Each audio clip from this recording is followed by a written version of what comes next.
The word savage has lost its meaning completely. Okay, it's a shitty word now. Don't use it. It's watered down. It's like a catch-all term for anything that's like sort of out of the norm. You know what I mean? 15-year-olds everywhere are using it to describe their friend who gets 2 chicken sandwiches instead of 1 at Chick-fil-A. You know what I mean? Dude, fucking savage. And you got the milkshake? Whoa. Okay, it's fucking ruined. And you know who did it? Logan Paul.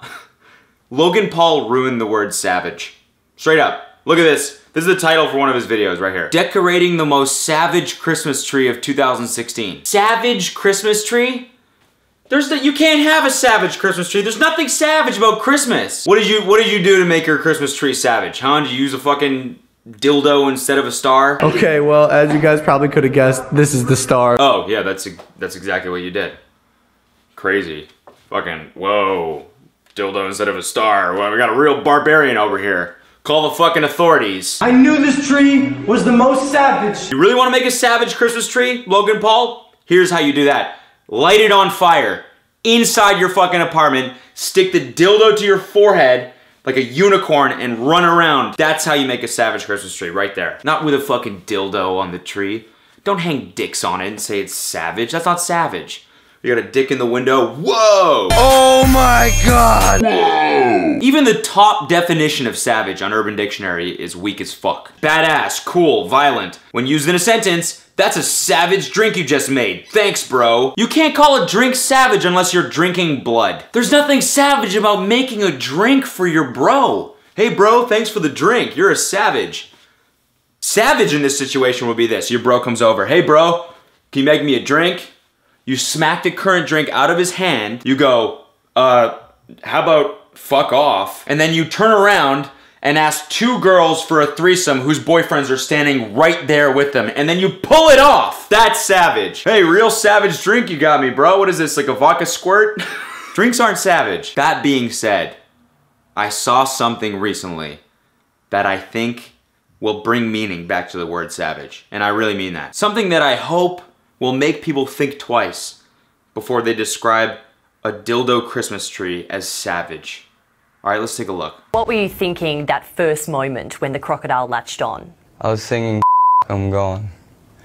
I'm gone for sure. Okay, that was the best starting 8 seconds to any video I've ever seen. We got the whole story. So much shit went down. He obviously got bitten by a crocodile. He thought he was gonna die, but then he didn't die. But we don't really know how he feels about that because he's like, yeah, I was like, fuck, I'm gone. And it's like, does he really care? I don't know. I'm so intrigued. He took on a croc and somehow survived, but only barely. Now the whole country wants to know why. I started telling them about how backpackers are more likely to get eaten by a crocodile than Australians. So we decided to go down to the river and test the theory. Test the theory? He wanted to test the theory. This man is a man of science, okay? That we can tell quite clearly. He's like, we can sit around all day and talk about this statistic, whether or not backpackers get attacked by crocodiles more than Australians, or we could do as any good scientist would do and we could test the theory. Clearly this man is an academic. Okay, and as far as I can tell, I think he studies savology. This was no joke. 18-year-old Lee DePauw, full of Aussie bravado and bragging to a girl he'd just met, deliberately plunged into crocodile-infested waters. How many drinks had you had by that point? About 10 cups of goon. For anyone who doesn't know, goon is like boxed wine. It's real shitty, right? And you drink a lot, it gets you really fucked up. This dude drank 10 cups. Not only did he drink 10 cups of this shit, but you know why he jumped in the swamp? To impress this girl. What have you done recently to impress a girl? What have you done? Well, you buy her a drink at the bar, maybe. Here, cup of goon on the house. Maybe you spent a lot of your paycheck on a bottle at the club to impress that cutie right across the dance floor. It's pretty good. Oh, it's pretty good. But you definitely didn't jump into crocodile-infested waters like our man's Lee DePauw over here. What a legend! Lee jumped into the Johnston River in the early hours of Sunday morning. From the moment he hit the water, the crocodile hit him, grabbing his arm, dragging him down, He punched it in the snout, but it dragged him 6 metres and was about to perform the death roll. A split-second, desperate decision to gouge its eye saved his life. He was about to perform the death roll. The fucking death roll. That sounds like a Mortal Kombat special move. There's no coming back from the death roll, and he fucking defeated him. He Bruce Lee'd him in the snout, and then when that didn't work, he gouged his eye out like a fucking drunk ninja. Dude, he deserves to be called Death Roll after this. That's his new nickname. You have earned the name Death Roll. Dr. Death Roll, PhD in Savology. Hey, Dr. Death Roll, what'd you write your thesis on? Oh, I don't know, gouging crocodiles' eyes out? Swam back to the stairs with one floppy arm and pulled myself out. Floppy arm. One floppy arm. You know he went straight to the girl and was like, yeah, I might have a floppy arm, but there's more than, I have more than one floppy arm.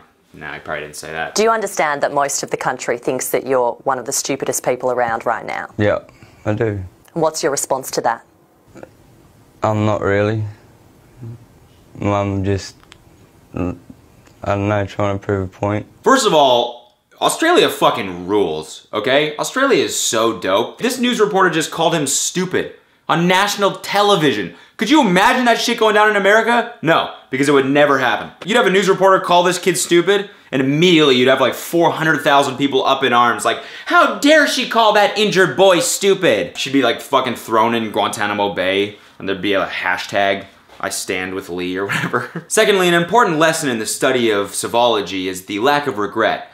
And it's very clear that Lee here has absolutely zero regrets about being attacked by a fucking crocodile. Hey, would you do it again? Yeah, sure. Because, ladies and gentlemen, he was trying to prove a point.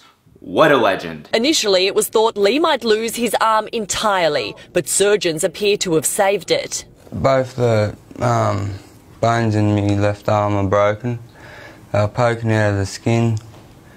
2 gouge marks on the top and the bottom. All right, I know this dude probably is like pumped full of PKs right now, but I've never seen someone talk about carnage that chill in my entire life. He's like, yeah, bones were sticking out of the skin there, mate. Yeah, floppy arm. This dude's a grade A chiller. I'm willing to bet if he's not on painkillers that he is just as chill. I would hope. I want to believe that. Lee says he doesn't want to see the crocodile that attacked him killed, but rangers have set up a trap to catch and remove it. Now it's being trapped. I don't want that crocodile harmed, and I want it released back into the wild, and I want it to have a happy life. And he's an animal activist? Could this guy get any cooler? I love how he just listed his demands, like a hostage situation too. He was like, I don't want that croc harmed, and I want it to live a happy life. I want it released back into the wild, and I want it to have a happy life. Unreal, dude. Unreal. This guy is like, there's such a mutual respect between him and this croc now. You know, it's like your ex, you know, that you still like respect and you still love. You guys had your rough patches, but you know, in the end, you want them to be happy. It's like that. But your ex is a crocodile. Despite being a North Queensland local and growing up knowing the dangers of crocs in waterways, the young man denies he's done anything wrong. Haters gonna hate. Did he just say haters gonna hate? What? Fucking savage. As for the girl he risked his life for, Lee says it paid off. He's convinced her to go on a movie date. She's beautiful, caring and kind. Queensland is watching. How can I even comment on this anymore? Dr. Deathroll just checkmated the entire nation of Australia. Are you kidding me? He fucking fought a crocodile. He won. He said, haters gonna hate on national television. And then he got the girl.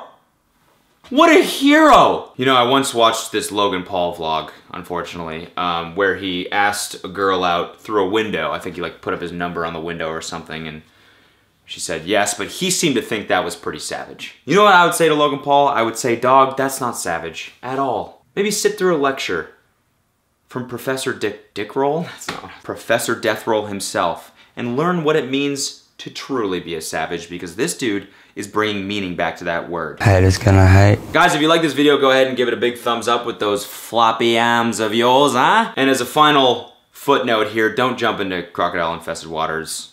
Don't do that, okay? This guy, obviously Lee, is in a special class of his own, right? But the rest of us, we can continue just ordering 2 chicken sandwiches at Chick-fil-A instead of 1 and thinking that's savage, all right? I'm gonna go take a shit in the middle of my living room because that's savage. Well, I love you, I don't know, do I?